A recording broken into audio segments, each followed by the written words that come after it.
What's going on, guys? Back in the garage today. We're going to continue with the KZ400 carbs that we were working on yesterday. The epoxy has cured overnight. So today we're going to be putting these carbs back into the KZ400. I was thinking about this last night, and it's actually been more around 2 years that this thing has not been ridden, or the last time that I rode this, or when I parked it. So we'll be putting those back on, putting the carbs back on, and the ducts that go from the air box to the inlet side of the carbs. The original ones were deteriorated beyond repair, beyond use, so we had to kind of come up with something else. Now the replacements are no longer available. Used ones are usually not worth the trouble since they're pretty burnt up, cracked, and they leak a lot of air, so that would be an issue. What I ended up doing a while back when I first ran into that problem is looking for some alternate solutions, and this is what I came up with. This is a rubber coupler connector or something I got at the Home Depot. Went ahead and made a few notches right there for the carb to line up with. You can see that right there and right there, and the other side was cut at an angle. This is the side that goes to the airbox, so this goes something along those lines. It's just pressure fitted in here. It gives a pretty good enough seal. Probably not going to put these on today, or maybe I will, I don't know. But first, just want to make sure that the carbs run well, or that they idle well, and that both cylinders fire. So let's get to it. Now the first thing that we got to do is put these carb manifolds back on to the head of the engine. Now if you notice, these are gray. Originally they're black. I tested these out a while back, and they had some surface cracks on the outside, so I tested them to make sure that they weren't leaking any air. They didn't seem like they were, but just to be on the safe side, I basically coated everything in this gray RTV silicone. Now on the inside there are no cracks, and the rubber is still pretty pliable. It's not hard, it's not brittle, so you know we should be able to use these. Just gonna screw these back on into here, and then we should be able to proceed with putting the carbs back on those.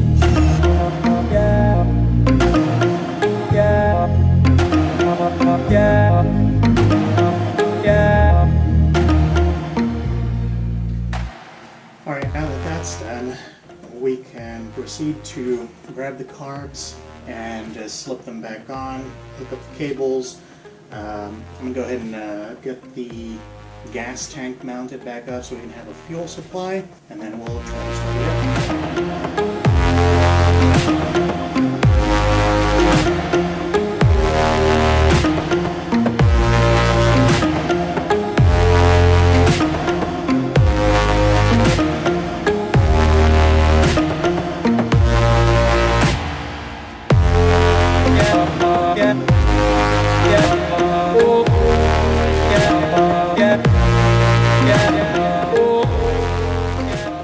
So the gas tank is now back on.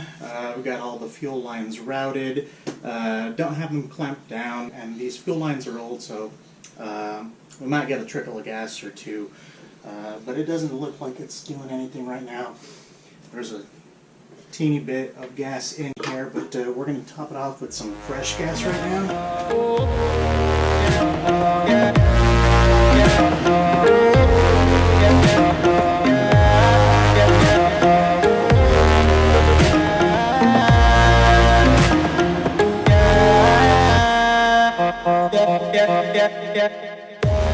Alright, so we've added 3 liters of oil. Since it was sitting for so long, I drained it.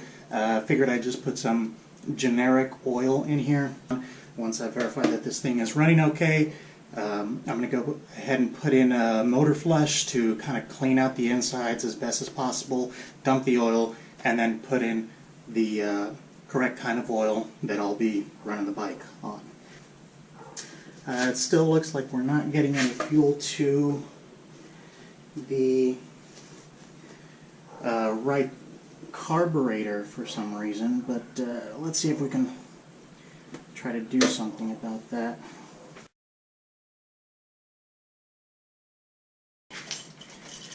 So now let's try to give it a go. We might need some starter fluid. Fuel cock on reserve, fuel switch to on, pull the clutch in, make sure that the carb is not, the cables on the carb are not bound, and let's try to give her a go.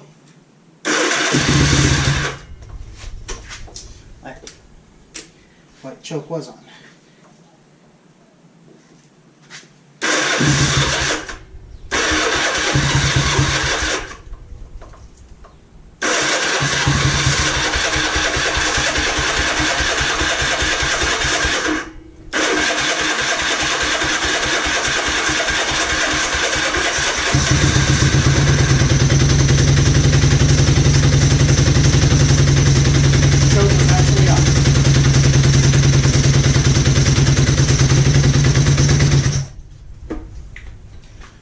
So, still not getting any fuel to the right carb, and so it's still not running on the right cylinder.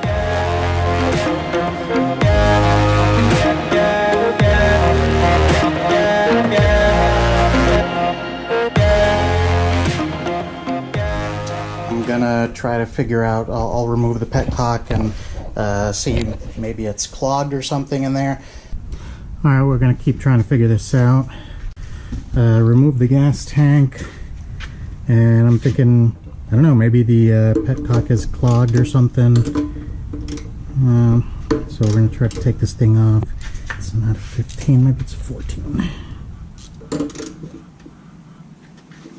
Seems like it could be a 14.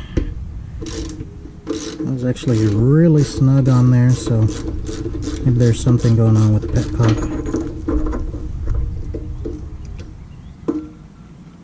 Alright, so obviously we got a little bit of trash and debris in there. Maybe that's what was wrong with it, to be honest with you. But before we keep going, I want to drain all the gasoline out of here. Ah, you see? There is, I don't know if you can hear that, but there's gasoline swishing around inside, but there's nothing coming out, so it may very well be that the Petcock is really clogged up.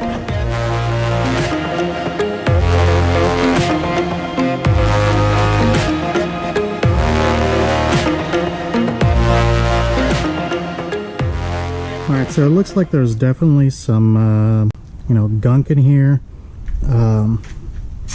I'm thinking that maybe I just didn't put enough gasoline in the tank also to reach a point where it would get over the area where the Petcock mounts. Right here. It seems like it might be a little bit elevated, but I'm not sure. Just to be on the safe side, I'm going to go ahead and drop this Petcock into the ultrasonic cleaner for about an hour or so. Make sure it gets cleaned up really nice.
starting fluid in here.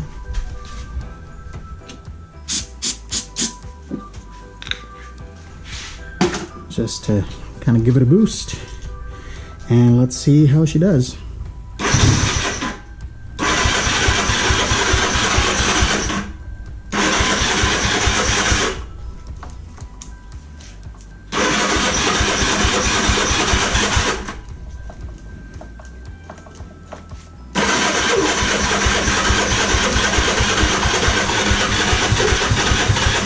This is starting to want to go.